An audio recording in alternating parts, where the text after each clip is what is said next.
My next guest on FTRradio.com here at the Southern Republican Leadership Conference in New Orleans, Louisiana, is John Fleming from the 4th District of Louisiana. What part of the state is that? That is in the northwest section. Shreveport, Bossier City is our main metropolitan area. Got it. And you're currently serving.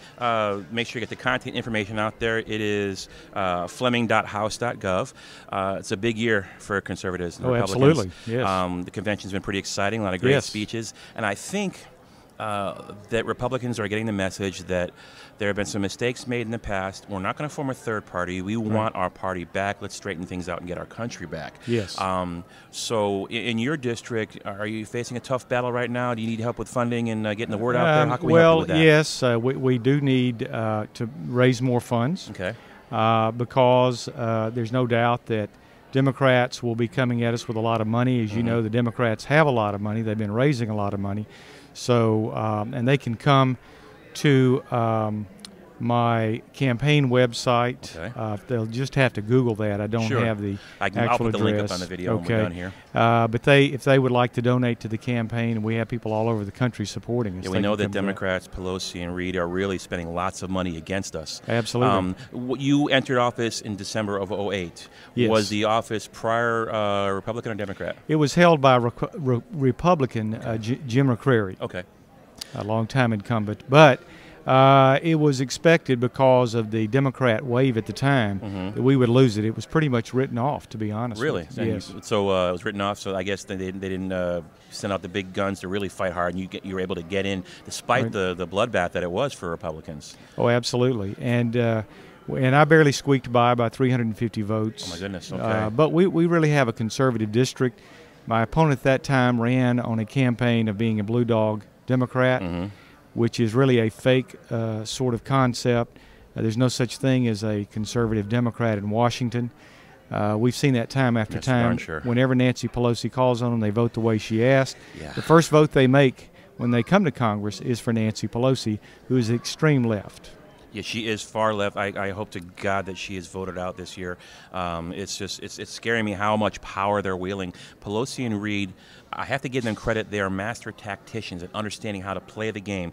Harry Reid is a master at the rules, and politics is incredibly complex for the common man. Absolutely. And it's very frustrating watching this happen when you see health care rammed down our throats, despite 2/3 or to 3/4 of Americans not wanting it. Yeah. So, speaking of healthcare, you're a physician. Yes. And an issue near and dear to me is the 10th Amendment and states' rights and abilities to opt out of the health care now that it's passed. Yeah. A lot of states have started the legislative process to do that. What are your thoughts on reconciliation? Well, on the individual mandate and the lawsuits that have come up, there are 15 states so far. We may have as many as 37.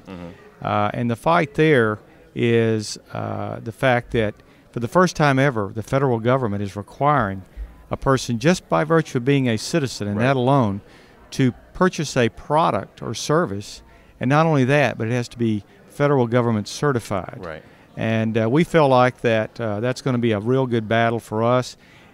We may never even get, quite frankly, to the Supreme Court. This may bring so much political pressure that as we take back Congress next fall, hopefully, and we begin to defund the awful parts of this government takeover of health care, that will just simply apply added political pressure. Yeah, I think you're right. The only way we can do this now, America, is to get the House back, and maybe, God, if we could get the Senate back, at least make it close in the Senate, we can defund this bill. And we know that the Democrats will play hardball and whine and complain because they deal with passion and feelings and emotions. They can't win on the facts. Right. They can't win on the fact that this is really a $2.5 trillion bill, not a $900 billion bill. Right. The CBO is forced to analyze based on the bill as written, not on how Congress behaves. Exactly. And we know that they're not going to cut $400 or $500 billion for Medicare to fund this thing. So reconciliation is an option, but defunding is, I think, a more realistic option. I guess you mean repeal. I'm sorry, repeal, yes. Yeah. Yes. Repeal would be possible in 2012 should we take back the houses in 2010 and we win the presidency in 2012. Absolutely. Other issues near and dear to your heart? Are there issues local in the 4th District that are that well, yes, we have two very vital, important bases. We have a Air Force base and an Army base. Both of them expanding, both of them with vital roles in our defense. So we're seeking to strengthen those. We also have the Haynesville Shale, which is newly discovered, quite honestly, and yet there's 100 years of reserves there of natural gas. Yes. And we're finding that across this country that we are becoming a Saudi Arabia of natural gas. Yes. In spite of all that, the Democrats in Washington are fighting us on all fronts. They're trying to outlaw or certainly hyper-regulate hydrofracking, which is necessary, which is going to run the cost up and certainly kill jobs, yes. especially here in our district. My brother-in-law, George Von Eef, is one of the most knowledgeable petroleum or natural gas people in the country.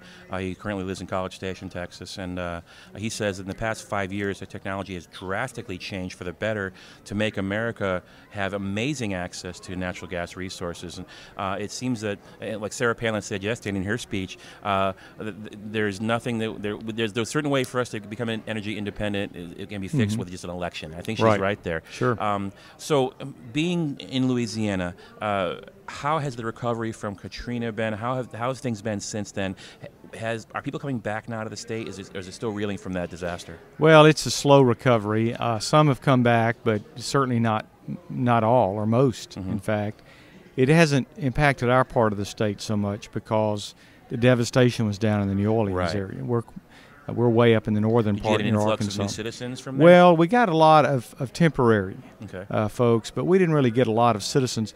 Most, if they moved permanently or certainly for a long term, they moved to the Houston area for the most part. And I'm visiting from San Antonio. On my drive in earlier this week, I heard a radio report that school testing scores came back. San Antonio has a pretty large population from Katrina. Right. And there's a statement saying that I don't know how they measure this, but the relocated folks from Louisiana that have stayed in San Antonio are actually testing slightly higher than the citizens of San Antonio. So we've had an influx not only of great cooks, but of some smart minds, too. I know you're a busy man. You've got a lot of folks to talk to. Any last words? I'll get the URL up on the interview afterwards. Any final parting words is what we can do to get America back? Yes, just that your listeners need to understand that the Democrat Party in Washington today is controlled by a small group of leftist socialists. Those who are not leftist socialists but are still in the Democrat Party in the House and the Senate pretty much take orders from those who are in leadership. They do. So for all intents and purposes, the House and the Senate are controlled by leftist socialists who want a socialistic economy, government takeover of our economy, and we cannot change their minds. The only way we're going to turn this around is to change the butts in the seats in both the House and the Senate. You're exactly right. And one point I wanted to bring up, you mentioned earlier election that was won or lost by 450 votes. So people out there, your vote matters. Bill Bennett said all politics are local. Every vote counts. Don't think that if a candidate's looks like he's going to win, that he's going to, that vote counts, because we're talking about the future of our country, the bankrupting of our children's future. So get out there and vote for good candidates. So I really appreciate you, Mr. Fleming, Congressman Fleming, for being here from the Louisiana 4th District. I wish you the best of luck in the election. God bless you, and thank you for stopping by. Thank you, Paul. Enjoyed it.